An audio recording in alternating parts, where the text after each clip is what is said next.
What is up, everybody? Happy Friday. Welcome into an all new episode of the Pack a Day Podcast. I am your host, Andy Herman. You can follow me on Twitter at Andy Herman NFL. You can find the podcast at Pack a Day Podcast. You are the absolute best for being here. Thank you so much for making Pack a Day part of your daily routine. We are here 365 days a year. Make sure to like, subscribe, comment, give those 5-star reviews. We appreciate that a ton.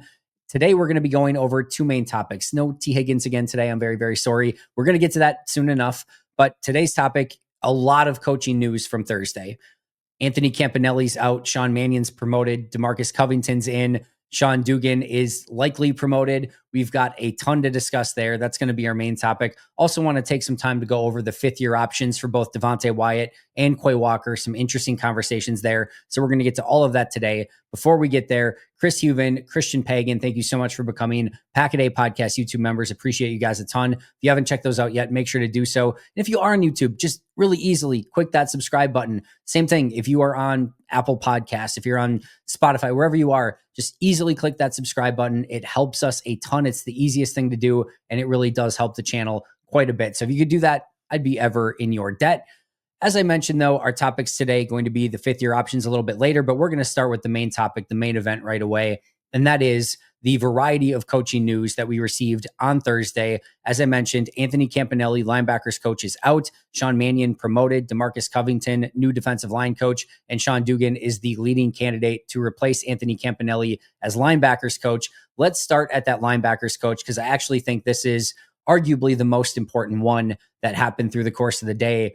And it's disappointing, not totally unexpected, but this one stings a little. Anthony Campanelli was a really big hire last year for the Green Bay Packers as a linebackers coach. He was considered last year as a strong defensive coordinator candidate for a variety of different positions. And Green Bay was able to get him in as a positional coach. And then I think they gave him a run game coordinator title as well, if I remember correctly. And he came in, and by all accounts, by multiple people within the organization, he made an impact right away. And I think we really saw it in that linebacker room to a large extent. We talk about from assistant coaches, it's really tough to gauge how good one is from the outside looking in. But what we can sort of gauge it on is expectations at the position, how many just achieved, how many underachieved, how many overachieved, and then kind of balance it out. I think that linebacker room on the whole was pretty impressive last year. Now, your 1A linebacker is supposed to be Quay Walker. This is just one of those, it depends where you ask, right, or who you ask.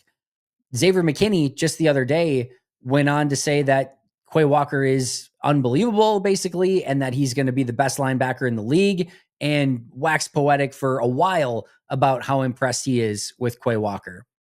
There are multiple people in the organization that have stressed similar sentiments that Quay Walker is doing great. In fact, we were going to talk about this a little bit later with the fifth-year option, but Goody said, quote, "We are super fired up about both those guys." In this case, he's talking about Walker and Wyatt. He's super fired up about both those guys' seasons this year. So the GM is super fired up about Quay Walker. Xavier McKinney is telling us that he's going to be the best linebacker in football. You ask PFF, you would look at my grades, which are, by the way, far less worthy than Brian Gutekunst and Xavier McKinney. I'm the guy grading it, and I would tell you, yeah, you're probably going to want to take their words for it over myself and PFF. But you look at our grades, and it's nowhere near where I think that what they're saying it is, right?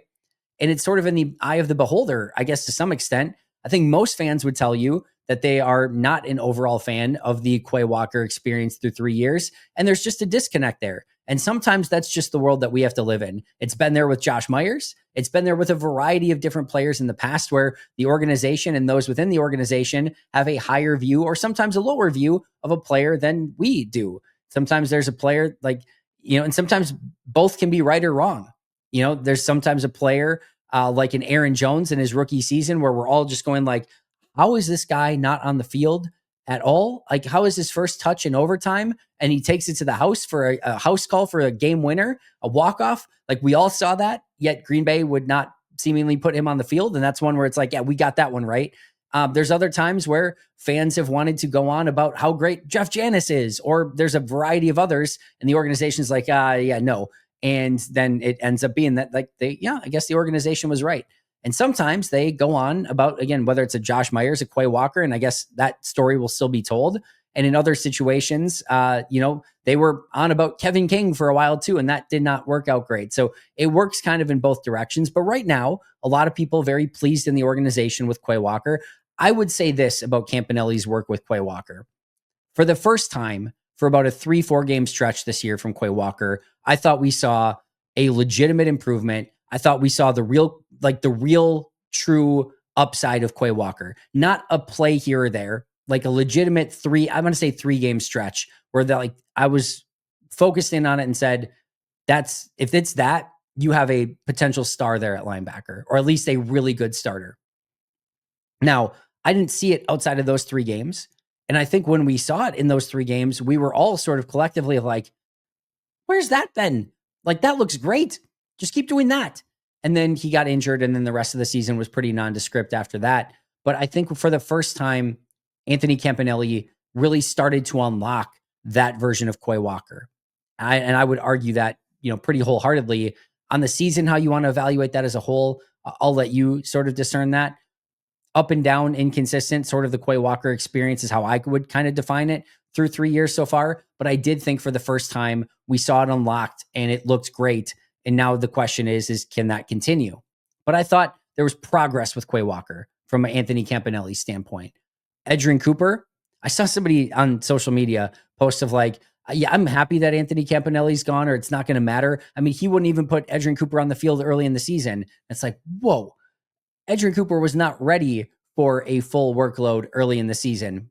And it's a credit to Anthony Campanelli that it went from a player who was barely able to get on the field early in the season because of Edgerrin Cooper, not because of anything else, not because the team was wrong, because he wasn't ready yet, to a player who was one of the best players on the field by the end of the season. I think that's a huge feather in the cap of Anthony Campanelli. Tyron Hopper, redshirt season. I don't think we can say anything good, bad, or indifferent from a Campanelli standpoint of what Tyron Hopper brought to the table, just because that was a true redshirt season. Eric Wilson played his best football since probably 6-7 years ago.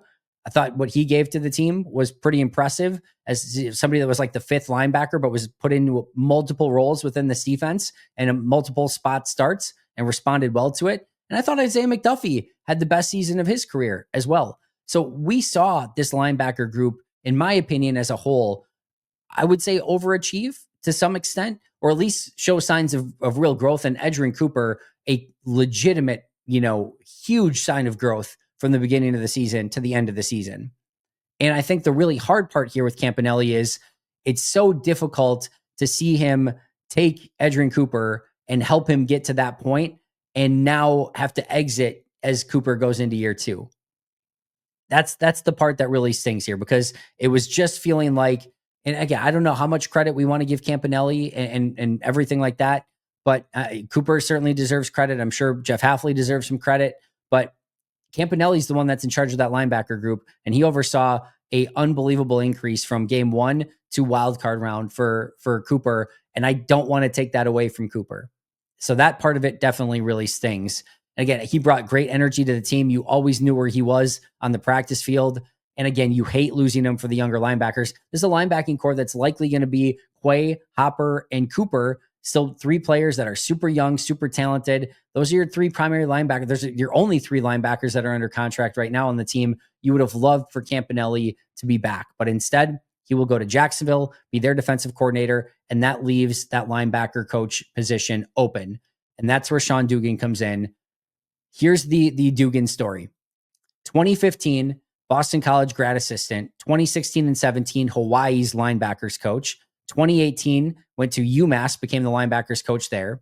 2019, Ohio State grad assistant.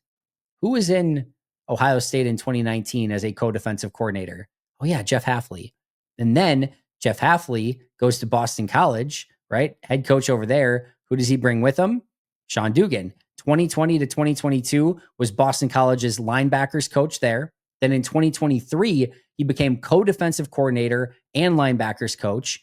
Then in 2024, Hafley and the Packers were able to get him to come from that co-defensive coordinator position in Boston College to become just a defensive assistant not even a titled position. They were able to bring him in and make him now in 2025 their linebackers coach. At least that's where it's trending. And that's what the reports would seem to indicate, that Dugan will be getting this position as linebackers coach. Now, I love this trajectory for Dugan, right? From 2015 grad assistant to pretty much consistent promotions to getting to a co-defensive coordinator position by 2023.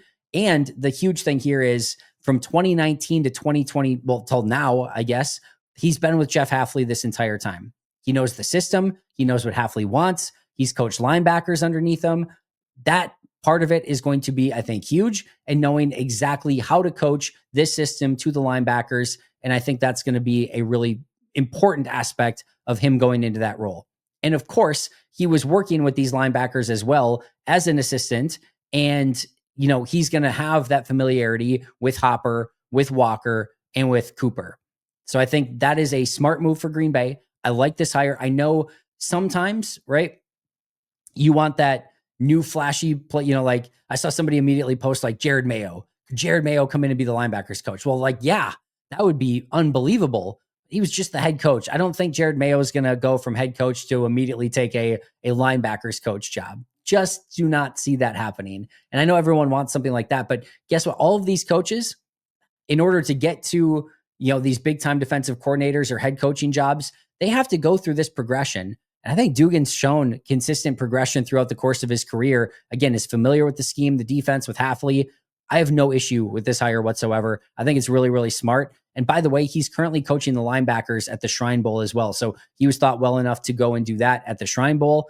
And he is now going to have a significant responsibility coaching Quay Walker, Edgerrin Cooper, and Tyron Hopper, 3 top 100 picks that are still young in their prime. And we saw last year, Edgerrin Cooper, the sky is the limit. So this is a big time job for Sean Dugan. All right, that brings us to Sean Mannion, who was promoted to quarterbacks coach. There was some thought maybe of, whether that was going to be Connor Lewis. Was it going to be Luke Getsy? Was it going to be Mannion? Was it going to be somebody from outside the organization like a Bobby Slowick or someone like that? It is now officially Sean Mannion. This one is a lot harder to discuss in any great detail. We know he spent time, obviously, with Matt LaFleur with the Rams in 2017 when Mannion was a quarterback there and LaFleur was an offensive coordinator. Last year in 2024, as an offensive assistant, was his first year as a coach, period. So he was in the NFL up through 2023 and then got that offensive assistant position last year and now moves into that quarterback coach position. Now, he was always a future quarterbacks coach in the making. Matt LaFleur talked about it last year of how lucky they were to get him inside the organization. Multiple organizations were interested in Mannion last year to bring in some capacity, and most felt like it was just a matter of time before he would become a quarterbacks coach. It is interesting that he bypasses Connor Lewis here. Connor Lewis was the assistant quarterbacks coach, and Mannion was just an offensive assistant, and now Mannion sort of jumps him. Will Connor Lewis stay on staff? Will he be upset and will he want to go somewhere else? Does he stay as the assistant quarterbacks coach? We'll have to wait and see on that. But that's a little bit of an interesting dynamic here. And I think if you're looking for a comp here of what Mannion could be or what you're hoping he could be, Josh McCown, that journeyman quarterback who is thought of very highly, that came in and immediately made an impact as a quarterbacks coach, is now in Minnesota. I thought he was integral in getting Sam Darnold playing much better this past year. That's what you're looking for or hoping for from Sean Mannion here. But this is a massive responsibility and a huge opportunity for Sean Mannion. From a responsibility standpoint, they just made Jordan Love the second highest paid, or at the time, the highest paid player in football. Now I think second, if I remember correctly, probably be somewhere lower than that as this free agency goes along, but gave him a massive contract this past year. And you want to do everything in your power to put him in a position to succeed at the highest of levels and to make sure that you are getting your return on investment on that huge contract. And the Packers are saying, we believe Sean Mannion is the quarterback's coach, the guru, the mentor that's going to get the most out of Jordan Love. That is a huge responsibility for somebody who started coaching last year. Now, we'll see if that works out. He has gigantic shoes to fill with Tom Clements leaving, but he obviously had that year to work with Tom Clements. And I'm sure Matt LaFleur is going to be heavily involved as well. But this is a big time responsibility for Sean Mannion in just his second year as a coach. And it's a massive opportunity. If Sean Mannion helps Jordan Love and Jordan Love goes out and has a top 5 QB year this year, it will not take long for him to start generating interest as a, probably a passing game coordinator and then maybe an offensive coordinator. And you could see Mannion rise up very, very quick. But he's got to master the quarterback's coach position first and hopefully get Jordan Love playing at a very high level, a huge, huge responsibility for Sean Mannion. With Mannion going in that quarterback's coach job, there was still some thought of maybe yes, there was the report that Luke Getsy would be a senior offensive assistant, but would maybe still he have some role within the quarterback's room? No, it does not seem to be the case. He is a senior offensive assistant. There is still some buzz out there that Adam Stenavich may still be in the running for some offensive coordinator positions where he could potentially call the plays. If Steno does leave, I do think you maybe see Getsy go into that offensive coordinator role, but we'll cross that bridge when we get to it. As of now, we get a little bit of clarity that Getsy will not be in a quarterback's coach role. It will be as a senior offensive assistant, at least for right now. And then the other hire that they make is one that's actually from outside the organization, and that is DeMarcus Covington. Very, very excited about this hire for Green Bay. This is another really fun progression from 2012. UAB defensive grad assistant, all right? Starts at the bottom at University of Alabama, Birmingham as a defensive grad assistant. That's about, for at least D1, I think UAB is D1, that's about as low on the totem pole as you can get. The very next year, 2013, 2014, he is still a defensive grad assistant, but he goes to Ole Miss. He's immediately made it to the SEC. That is a big step for Covington. Then in 2015, he goes from a grad assistant to a defensive line coach, but has to go to UT Martin. So sort of starting at kind of the lower end of the spectrum from what college you have to go to, but gets that bump to finally be a defensive line coach. Then a year later, 2016, gets not only a bump from UT Martin to Eastern Illinois, but goes from defensive line coach to co-defensive coordinator and defensive line coach. From 2012 to 2016, he goes from UAB defensive grad assistant, basically the lowest of the low for D1 college football, right? To Eastern Illinois. And I know it's not Eastern Illinois is not like this huge powerhouse, but it's a good college program where he's now co-defensive coordinator and defensive line coach in 4 years. Like that is really, really impressive to have that jump that quick. And that impressed so much that by 2017, the very next year, the New England Patriots caught wind of him and made him a coaching assistant for 2 years in 2017 and in 2018. He makes an impression there. And in 2019, gets promoted to outside linebackers coach in New England. And then in 2020 and in 2022, 2023, so for the next 4 years, is their defensive line coach in New England. Then in 2024, gets the defensive coordinator job from the Patriots. We are talking about a pretty meteoric rise here. From UAB grad assistant in 2012 to Patriots defensive coordinator in 2024. That is quite the jump and very impressive. Now, it didn't work out last year, and not even necessarily him, right? Like just the Patriots were the Patriots. But more importantly here is Gerard Mayo gets fired. If Mayo did not get fired, Covington would still be the defensive coordinator in New England. They bring in Vrabel. Vrabel says they're not going to retain him as the defensive coordinator. He did get the defensive coordinator interview with the Cincinnati Bengals. I think it was the Bengals. Did not get that job. And then now he becomes basically this, defensive coach free agent, and Green Bay picks him up as the defensive line coach. And I love this hire. Now, this could be another one of these situations where as a defensive line coach, they get him in and he does great. And if he does great, he could immediately be a defensive coordinator candidate again next year. And like Campanelli was, this could be a 1-year stop. And if that's the case, it'll be a bit of a bummer. But he's done some really great stuff in New England. I love the fact that he got to basically mentor under Bill Belichick in New England and got to see that up close and personal. Belichick, one of the greatest defensive minds and attention to detail guys within the defense of all time. So he gets that mentorship, worked with Gerard Mayo, excuse me. He's been constantly progressing and has former defensive coordinator experience, which you love as well. Now, Paul Brettel went out and said, or actually just went to get a bunch of different stats on where Covington was when he was defensive line coach. And this is per Paul Brettel in his article that he wrote for ESPN Lacrosse. Make sure to check that out. Paul's amazing, by the way. Go follow everything that Paul does. When Covington was specifically working with the defensive line, the New England front was steadily one of the more disruptive units in football. During the 2023 season, New England ranked 13th in pass rush win rate and were first in yards per carry allowed. First in yards per carry allowed, giving up just 3.3 yards per attempt. In 2022, the Patriots were 7th in pressure rate and 4th in yards per rush attempt. Then in 2021, New England was 11th in pressure rate, went down to 26th in yards per carry surrendered. And then in 2020, so we're going obviously backwards here. So from 2023 to 2020, Covington's first season in charge of the defensive line, the Patriots were 5th in pressure rate. But overall, in his 4 seasons, there was almost something they were always doing well, and that pressure rate was good. And for the most part, even once 3.3 yards per carry is insane. Now, that's not just the defensive line. That obviously is the defense as a whole, and Belichick and all those sort of things go into that. But that's a great sign for what he's been able to get out of his defensive lines in New England. Former Patriots offensive linebackers coach Drew Wilkins on Covington, quote, his level of studying the game and being able to reference so much and put it together. This is a guy, he's smart enough to coach every position on the team, it feels like. These are all quotes gathered by Bill Huber, by the way. Also make sure to follow Bill Huber and check out his great article on Covington. Quote, DeMarcus Covington, and this is per Deatrick Wise, former defensive lineman for the Patriots.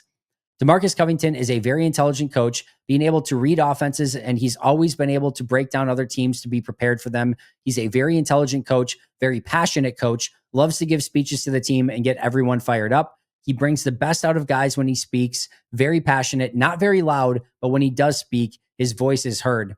He has a great understanding of the entire defense and scheme. He can coach defensive line, linebackers, and defensive backs. He sees the big picture. He's a good players coach and can control the room. And then this was from Christian Barmore, the stud defensive tackle in New England. The man's got the wisdom. He has the mentality and he knows a lot. He's really a smart coach. I think he does have a chance to be a head coach one day. So some very kind words from a variety of different people for DeMarcus Covington. And again, I'm very, very excited about this hire. And he also has a huge responsibility on his plate because we know that this is a job where they are hoping upon hope that they can get some big time play out of specifically Rashawn Gary, LVN, Devonte Wyatt, and Kenny Clark. Those 4, all first round picks, all invested in heavily, whether it be with high draft picks or huge contracts, or in the case of Gary and Clark, both, they've got to find a way to unlock that front. And that doesn't discount Carl Brooks, Colby Wooden, Brenton Cox, Kingsley and Igbari either. You're hoping for jumps from those guys, but it's the top 4, LVN and Gary on the outside, Clark and Wyatt on the inside. If those 4 can turn a corner and really play great football together, it's going to completely change this defense. So a huge opportunity and responsibility for DeMarcus Covington. Overall, like everything that Green Bay did here, I will say very bummed about Campanelli leaving. I think that's a massive loss, but I think Sean Dugan's in a great spot to pick up that slack and hopefully fill the gap there to the best of his ability. I like that hire. I like the Sean Mannion hire. And I really, really, really like the DeMarcus Covington hire. And I also like that they brought in Luke Getsy as a senior assistant as well. So it may be a while yet before we get all the confirmations on this from the Packers. They usually like to finalize everything with all of their coaching staff and any changes that they make and then kind of announce it all at once. So again, this could be a while, but these are all great reports from Tom Silverstein, Rob Domofsky, and the entire beat, which has done a great job of covering all of these moves all offseason long. And last but not least, I just want to briefly kind of touch base on these 5th-year option decisions for Devonte Wyatt and Quay Walker and why they are so interesting. Now, as I mentioned, Goody in his press conference, I went into that last press conference thinking there is 0.0% chance that these 5th-year options get picked up, at least for Quay. Wyatt, I thought there was maybe a 20% chance. I didn't think it was completely out of the realm of possibility, but I left it thinking are they going to pick up both of these? Are they going to pick up both? Again, Goody said, quote, we're super fired up about both these guys' seasons this year. That's aggressive. Super fired up. It's a little over aggressive for me based on both of their seasons, but apparently they are super fired up about both Devonte Wyatt and Quay Walker. discuss amongst yourselves if you agree or disagree, but that's per Brian Gutekunst. So here are the fifth-year decisions that Green Bay is going to have to make. Quay Walker. Let me, but if you don't know, let me ask you. I'm going to put it out to you. I'm not going to say the number. What's the Mendoza line on that number? All right. These are 1 year fully guaranteed deals. Okay. So what would that number be for Quay Walker? And what would that number be for Devonte Wyatt in order for you to say, yes, I would do a 1 year guaranteed deal at that price? Would it be 8 million for Quay Walker? Would it be 18 million for Quay Walker? Would it be 4 million? Are you just ready to say it would be no millions because I just don't want to give him anything? Where are you? What's that Mendoza line? And then the same thing, obviously this is rhetorical. You can't respond to me. I get it. But Devonte Wyatt, what would that number be? What's the number that you would say, yeah, like a 1 year, $8 million deal? I'd be willing to give that to Devonte. Where are those numbers? I'll give you a second before I give you the actual numbers. All right, time's up. That's all you get. Quay Walker's 1 year guaranteed contract, if they pick up his fifth-year option, is $16.06 million. 1 year, $16.06 million, fully guaranteed. Right now, on a per-year basis, now it's a bit different because it's a 1 year contract. It's not a 4 or 5 year deal, but on a per-year basis, that would make him the fourth highest paid linebacker in football. And that could change this offseason if other linebackers get higher than that. But right now, it would make him the fourth highest behind only Roquan Smith, Fred Warner, and Tremaine Edmonds. That is an ask. 16.06 fully guaranteed. Big number. Devonte Wyatt, I'm going to go out on a limb and guess that any of you that were thinking of your number out loud, that you would bring Quay Walker back on a 1 year guaranteed deal.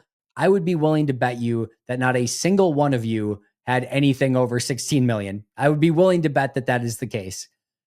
Devonte Wyatt, 1 year, 13.1 million is the number for Devonte Wyatt. That would put him as the 19th highest average salary. That's probably going to go down, right? Because you're going to get Milton Williams and some other guys that get some big contracts. Levi and Uzurike, Oso Digizua, like those are going to be some probably big contracts. So that might move down to like 22nd, 23rd, 24th, but still one of the highest 25 paid defensive tackles in the NFL on a per year basis if you give him that deal. That one is a bit more tolerable. I don't think he's quite earned that, if I'm being honest, but you do see the upside there. In the last 2 years, he was in my top 5 highest graded defenders in both 2023 and in 2024, sometimes kind of by default, just because there haven't been those big time players on defense for Green Bay. But still, there's upside there. He's a good pass rusher. I do think he's got better as a run defender. He's not great at it, but I can understand that. And defensive tackles with his talent are still really hard to find. They're still really hard to find. So the Wyatt one, I could see maybe. The Walker, as much as they think that maybe he had a, what do they say? They're fired up about both those guys' seasons. They're super fired up about Quay Walker. I just don't think that you can give a 1 year 16.06 fully guaranteed deal. By the way, if they said yes to both, that is 29.16 million that they are giving to Quay and to Wyatt on 1 year guaranteed deals.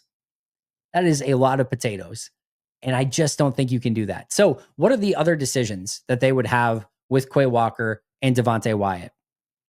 Well, the first one would be the Jordan Love situation. Remember, they did not pick up Jordan Love's fifth-year option directly. Instead, they compromised on a fifth-year option, basically, or on a revised contract that declined the fifth-year option, but then signed him to a 1 year extension. And that extension was basically a compromise on the fifth-year deal.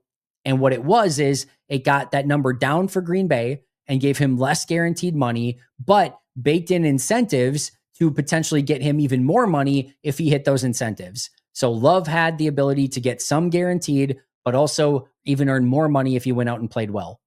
I could see Quay Walker and Devonte Wyatt being in very similar situations where Green Bay says, we can't guarantee you 16.06 million. We can't guarantee you 13.1 million. How about we bring Quay, your number down to 10 million, but we'll give you an additional 7 million in incentives on top of that, where you could potentially earn, or maybe even 8 million in incentives, where you could earn 18 million if you hit certain incentives, but you're going to have to earn those. You're still going to get 10 million guaranteed on a 1 year deal.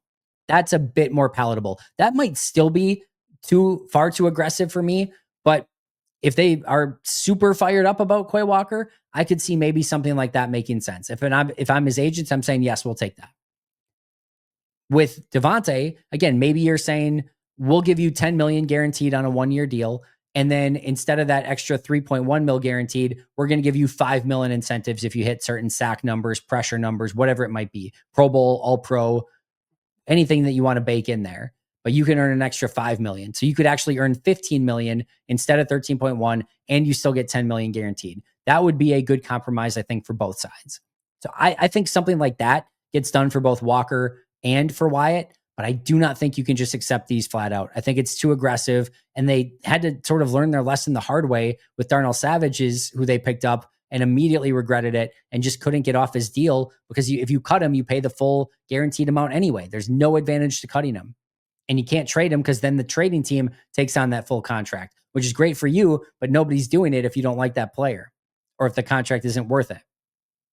So that's the one, is the compromise. Number two would be an extension. You could work out long-term extensions for Quay Walker or Devonte Wyatt. Maybe you work out a 3 or 4 year deal. Say, screw it. We don't want to just do this 1 year thing, and the 1 year, 5th year option is just not palatable, but we would like to sign you to a 3 or 4 year deal. They could work out something that way with Quay or Wyatt. And then the other would just be to decline it. You can be super fired up and decline it and go out and be excited about what they can do in 2025, both of them being in contract years. And if either of them go and tear it up, you can work on an extension, you can transition tag, you could franchise tag, you could do a variety of different things. I mean, look at it this way for Quay, right? I mean, this is the easiest thing of saying, like, there's no way you should pick up the 5th year option. The reason that is, we just talked about with Quay, you are making him the 4th highest paid linebacker on a per year basis by picking up the 5th year option.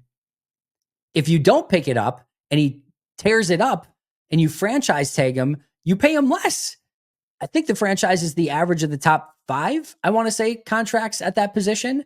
You're probably paying him less. I guess it's an average. So I don't know. It's probably right around the same though. Either way, it's not going to be an appreciative difference, right? It's almost going to be identical. And if he doesn't play well, then you dodged a major bullet.